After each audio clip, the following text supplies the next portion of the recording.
This is iMac.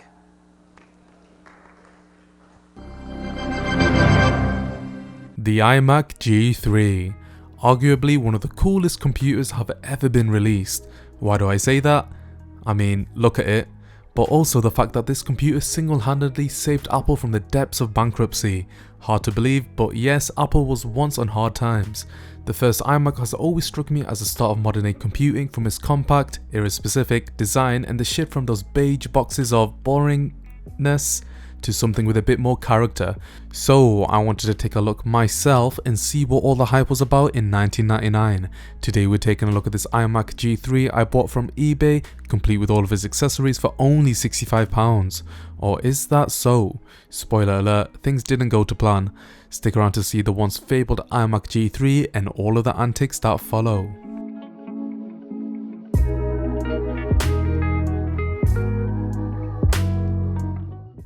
The iMac G3 was first released in 1998, a time of Game Boys and Y2K scaremongering. It started off at a pretty reasonable price of $1,299 and later came with different colours and a range of specifications. The first edition came with the PowerPC G3 CPU running at a staggering 233 MHz. Or 0.233 GHz. Also came with a 4GB hard drive and 32MB of RAM, but aside all that, what was the G3 actually like?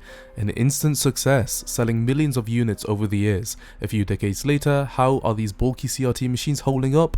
Well, let's find out. The parcel came in at a whopping 20 kilograms, but here we have it, taking around a week to show up. I'll be honest, moving the box around didn't fill me with confidence as it sounded like broken glass rattling around, so I was quite hesitant, but nonetheless, let's crack this thing open.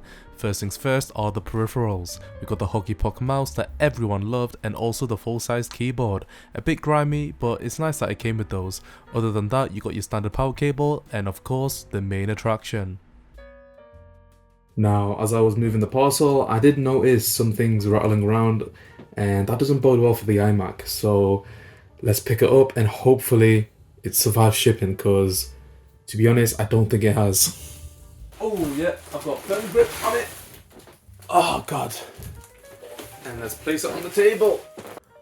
Alright, here we have the iMac G3 out of the box. Let's unwrap it and see what condition it's actually in, because by the sounds of it, it doesn't sound pretty good, and when I took it out of the box, little plastic shards were falling out all over the place. So I definitely know something is broken, but yeah, we don't really know what it looks like. So let's take off all of the styrofoam and see the damage. And if there is damage, obviously I'll contact the seller and see what I can do with them. There you are. And yep, okay. And there you go. Yikes, that's even worse than I thought, honestly.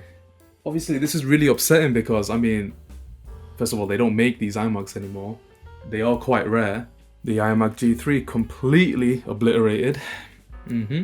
I don't even know if you can salvage that. I mean, hopefully the internals are fine. If the front panel is shattered, maybe I can find a replacement. Okay, so here's a better view of the completely shattered iMac. I mean, look at that.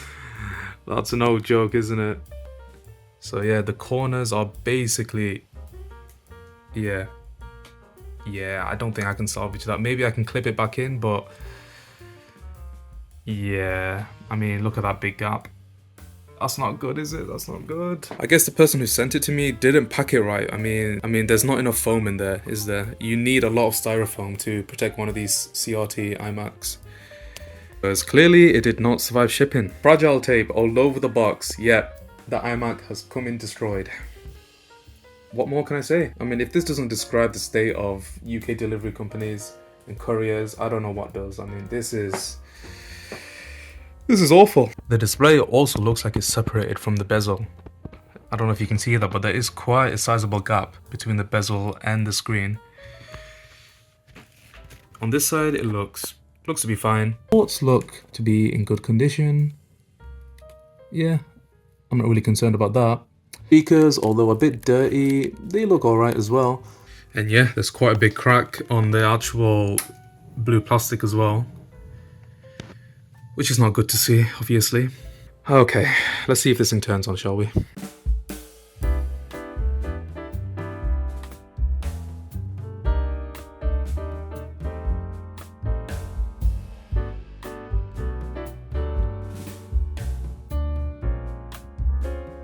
Alright, it's all hooked up. Let's see if the iMac G3 even turns on. Alright, here goes nothing. Ooh. That does not sound good. I mean, to be fair, I have no clue what an iMac sounds like from 1999. Okay. Okay, so the display does work. Alright, so thank God. Yeah, what? Hey, let's go! Oh my God, what a relief. Alright, so the motherboard didn't break. None of the internals actually broke. But yeah, there you go, guys. So, whew. So the iMac G3 does in fact turn on, which is honestly a miracle. I mean, look at the state of this thing. It's completely shattered. I mean, the display is like not in place, yet it turned on. Other than that, the fact that it turns on means I can make a video out of it. But I guess the fact that it is shattered does make this video a bit more interesting, don't you think? So the iMac is destroyed, but miraculously works. So what do? Well, I went on eBay and contacted the seller about the issue. As it was clearly a delivery mishap, compensation for the damages was possible.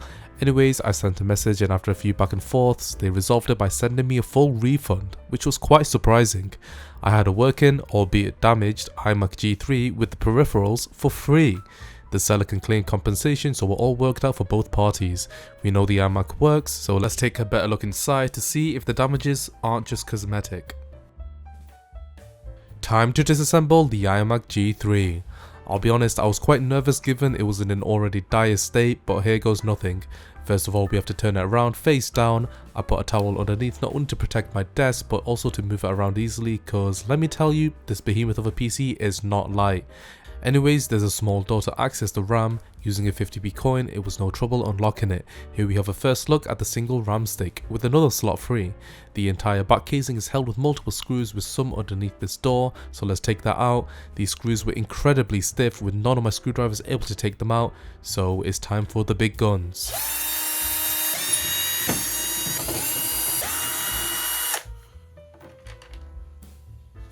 After all those were out and a few at the bottom, the casing kinda just popped right out.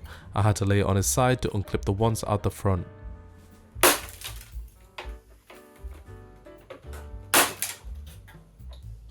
Oh! Ouch! With that out of the way, you can see the amount of debris and dust that has accumulated. The reason the screen was out of place was the screw threads were completely decimated. Now, time for the bezel to come off. There's actually a few screws at the bottom hidden with these plastic inserts, so let's pry them out and unscrew the lot. Now for the hard bit. I'll be honest, this bezel was almost glued to the PC, it just wasn't coming out. Well, with the help from the trusted 50p coin, we were able to get it out. Oh yes. Here's a better view of the damage. Ouch. The bezel plastic was incredibly brittle, so it was no surprise how it shattered to a million of small pieces, and just like that, the top piece just comes right off, which gives us a better view of the internals. Speaking about the internals, I wanted to make sure the CRT and its multitude of components were all unaffected by the barrage it endured. However, I currently do not hold the appropriate tools to tinker with CRTs, and given they're essentially a death laser, I didn't really want to mess with that. From peeking into the computer, it looked like nothing was really affected anyways. Also, the blue translucent shell is clipped onto the bezel, which isn't the best of shape, so to avoid any further damage, I left it as is. With all of that completed, let's focus on the motherboard. Now, there's nothing I really want to do with the motherboard, but to only check for possible blown capacitors or leaking batteries. A few screws at the back to take off this metal shield, and here we are. Everything looks to be in order, with thankfully no signs of bulging capacitors, which was my main concern. Here's the 64MB stick of RAM. Yes, that is megabyte, not gigabyte. Last but not least, we have the hard drive. Considering it's literally a quarter of a century old, I don't expect it to last any longer, but let's take it out anyways. Looks like we have a 6GB IDE hard drive from Quantum. The Fireball CX was shipped with the iMac G3 in late 1999, according to Wikipedia. Yes, I know. So that does reveal when this iMac was made. Anyways, I've seen enough. Let's put everything back together, give it a good clean, and fire up this beast.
I'm happy to say the iMac G3 is finally ready.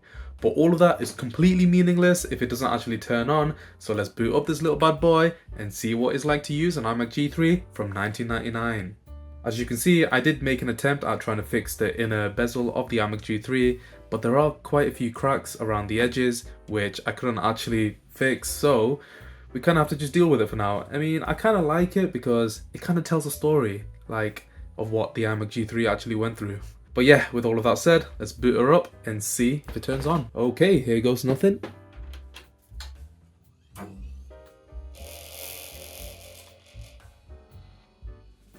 There you are, macOS 9.1. Okay, what relief. Alright, so we didn't actually break anything during the disassembly process. That's all good. So there are a few pre-installed applications on the iMac G3 that we'll have a look at. I think there's Photoshop on there, which is quite interesting. We obviously won't go through all the personal files that are on the iMac G3 because for some reason the previous owner didn't erase the personal files. And from what I know, the personal files are actually connected to a company that was based in the UK. And obviously we don't want to leak out personal information. So yeah, we won't be looking at those. But yeah, we'll take a look at the applications and the UI and see what it was like to use an iMac G3 25 years ago. So first things first is this menu that we have here, and there are quite a few files on display.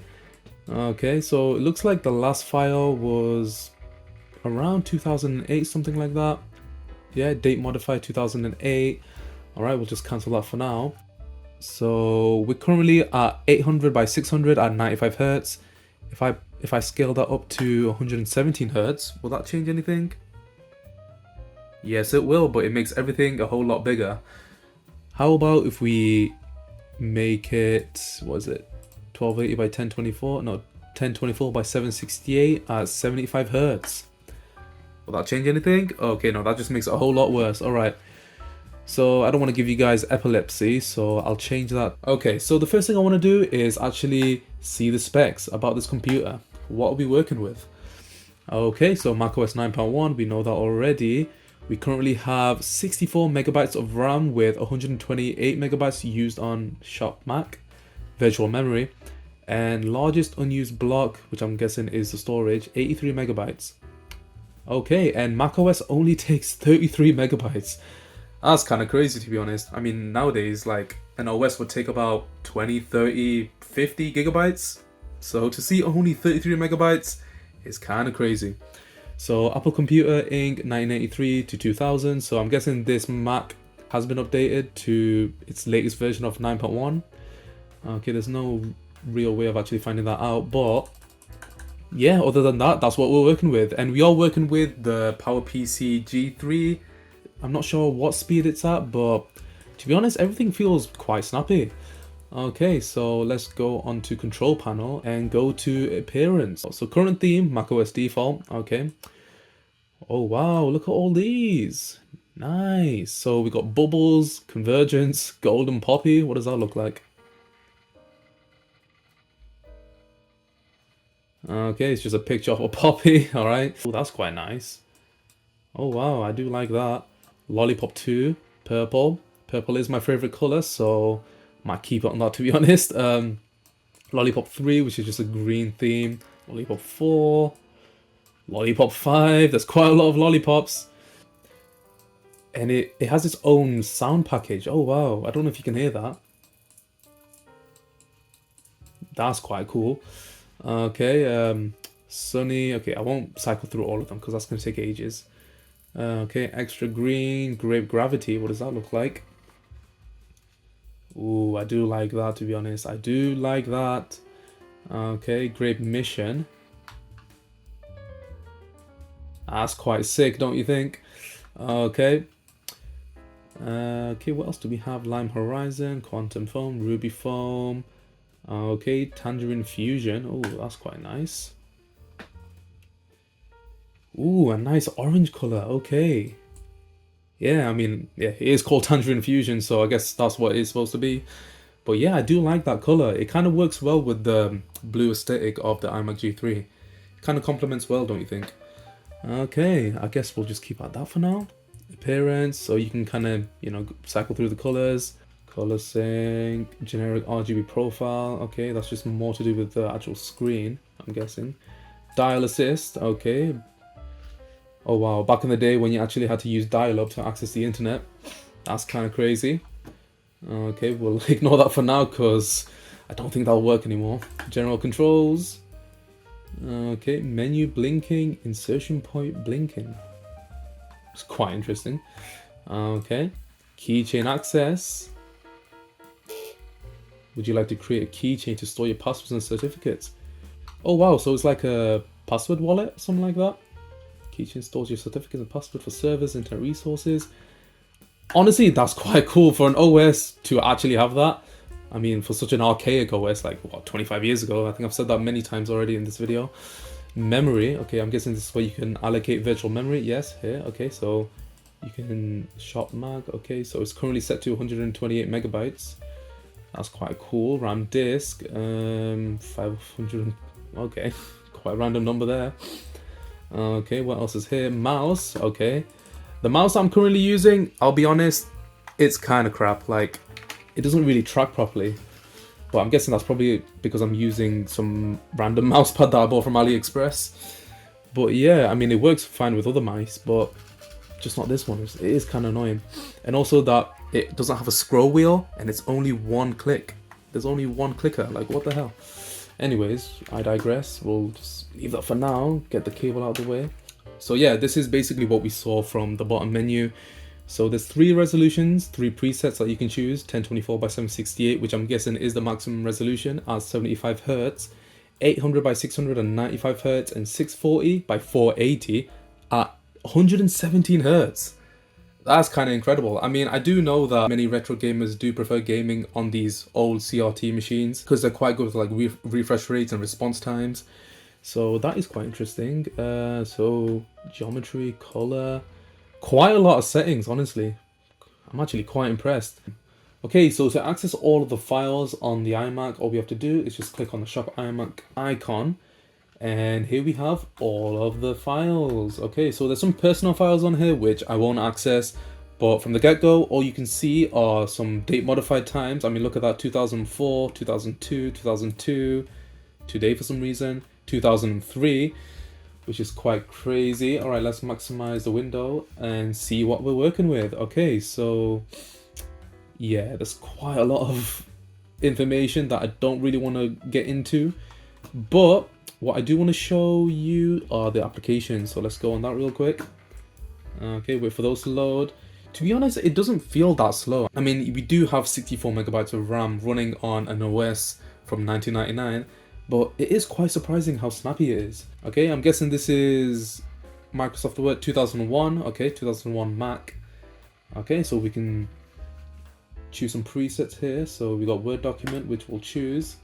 All right, there you are. Okay, that's quite neat, isn't it? Yeah, it does work. Cool. All right. All right, let's type out a message. All right, let's do that real quick. So we can choose a font here. Comic Sans. We all love Comic Sans, don't we?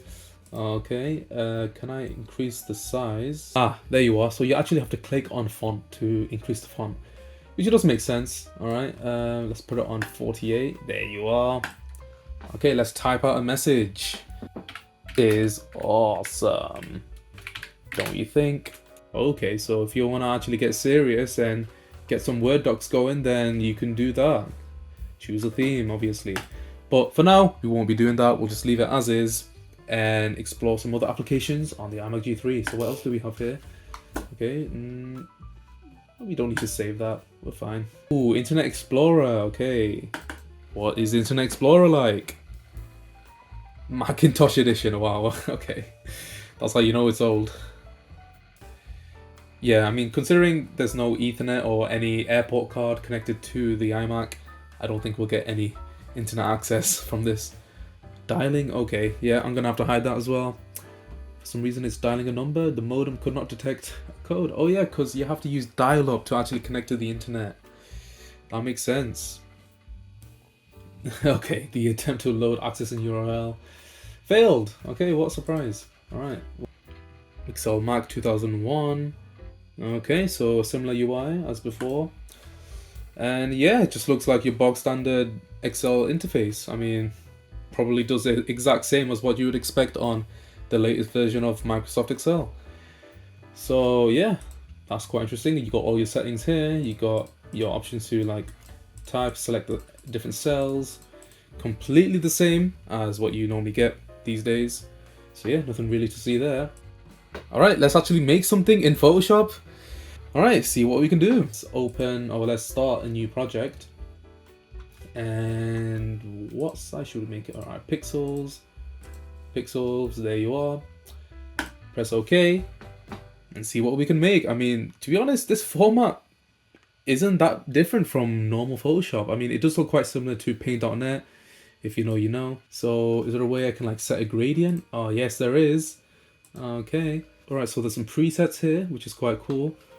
Alright, let me find a blue theme. Okay.